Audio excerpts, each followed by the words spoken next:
সকলে কেমন আছো? আশা করছি ভালো আছো। আমি অনেক অনেক ভালো আছি। তো আজকের ভিডিওটা রাস্তা থেকে স্টার্ট করলাম। বাড়ি থেকে বেরোনোর সময় এতটা তাড়াহুড়ো করছিলাম যে ভিডিওটা স্টার্ট করতেই ভুলে গেছিলাম।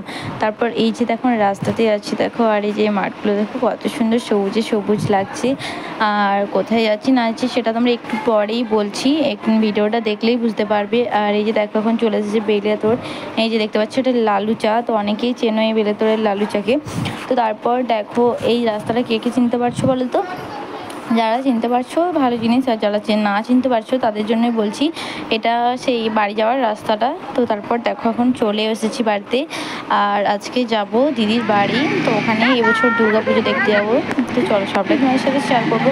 তারপর এই যে দেখো আমরা তিনজন মিলে বাইকে করে যাচ্ছিলাম, ভাইয়ের বউ আর আমি। আর এই যে রাস্তাতে আছি, মানে যেতে যেতে মনে হয় প্রায় সন্ধ্যা হয়ে যাবে। এখন বাজে ওই 5:30 ওরকম, আর আমি এসেছিলাম 3টা 3:30 ওরকম টাইমে।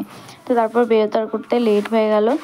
আর এই যে দেখো এখন বিকাল পেরিয়ে সন্ধ্যা গড়িয়ে গেছে। আর এই যে দেখো রাস্তার সাইডে দেখলাম একটা প্যান্ডেল করেছে। প্যান্ডেলটা দেখো জাহাজের মতো করেছে, কিন্তু খুব সুন্দর থিমটা করেছিল, তাই একটু তোমাদের সাথেও শেয়ার করে দিলাম। তো চলো রাস্তায় যেতে যেতে যতগুলো প্যান্ডেল থাকবে সবগুলোই তোমাদের সাথে একটু একটু করে শেয়ার করে দেবো, তার জন্য পুরো ভিডিওটা দেখতে থাকো। তো তারপর দেখো আর একটা রাস্তাতে পেলাম। তো আর হ্যাঁ, বললাই তো হলো না দিদির বাড়িটা কোথায়, ওটা হচ্ছে ওন্দার কাছে। আর এই যে দেখো এটা আমার ফার্স্ট টাইমের অভিজ্ঞতা, মানে নৌকাতে প্রথমবার চাপলাম, এত ভয় করছিল কি বলবো। আর এই যে দেখো মানে আমি কোনোদিনই চাপিনি, তার সাথে এতগুলো বাইক চাপছিল, সেই কারণে একটু নৌকাটা নড়ছিল। আর এই যে দেখো এরপর নৌকাটা প্রায় ছেড়ে দেবে, কিন্তু ওই দিক থেকে আবার একটা বাইক আসছিল, সেই জন্য ওটাকে নিয়ে পর বেরোবে। মানে আমার ভয় করছিল, হয়তো নৌকাটা হাতে করে দাঁড় দিয়ে চালায়নি, কিন্তু এই যে মেশিনের দ্বারা চলছিল, কিন্তু আমার খুব ভয় করছিল, কারণ আমি তো প্রথমবার চাপলাম, কোনোদিন তো চাপিনি। আর এই যে দেখো নৌকাটা এখন ছেড়ে দিয়েছে, তোমরা কতটা কি বুঝতে পারছো আমি জানি না, কারণ রাত হয়ে গেছে তো সেই জন্য আর তোমাদেরকে ভালো করে দেখাতে পারছি না। আর এরা দিনের বেলা হলে খুব সুন্দর একটা ভিউ থাকতো। আর এখন বাজে প্রায় 7টা ওরকম।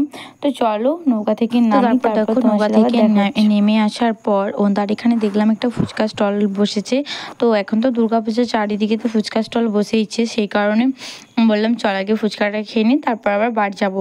মানে ফুচকা দেখলে তো আর মনটা তস হয় না, তাই জন্য ফুচকাটা আগে খেয়েই নিই, তারপর বাড়ি যাবো। আর এদিকে ভাই ক্যামেরাটা করে দিচ্ছিলো, আমি আর বৌদি ফুচকা খাচ্ছিলাম।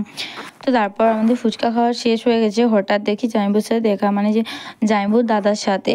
তো তারপর জামাই বলে চলো কি খাবে, দিয়ে পর তার জন্য এই যে দেখো চলে এলাম মোমোর কাছে, এখানে মোমো খাবো। আর ওই যে দেখতে পাচ্ছ ওখানে জামাইবু, ভাই, আমি তিনজনে আর বৌদি সব 4জন মিলে দাঁড়িয়েছিলাম। তারপর এই যে দেখো ফ্রাই মোমো নিয়ে নিয়েছি, আর ওদিকে জিজু নিয়েছে ভেজ মোমো। তো তারপর দেখো আমরা চলে এলাম ডাইরেক্ট দিদির বাড়িতে, মানে এখন দিদির বাড়ি যাচ্ছে যে দেখো।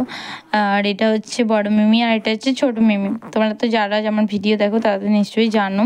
আর এই যে দেখো ঠাকুরটাকে একটু প্রণাম করে নিলাম বাড়ি যাওয়ার আগে। তো চলো সবাই মাকে প্রণাম করে নাও।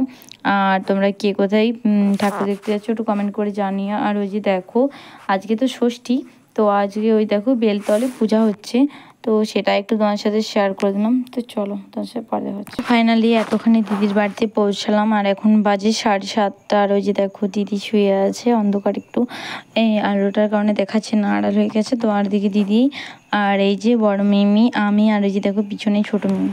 তো এই যে দেখতে পাচ্ছ ওখানে অনেক মেহেন্দি করা হচ্ছে, আর এখন বাজে রাত 10টা।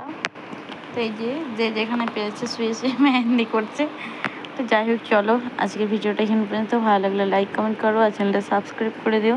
সকলে ভালো থেকো, সুস্থ থেকো, আর ফেসবুক থেকে দেখলে পেজটি ভালো করে পাশে থেকো। টাটা।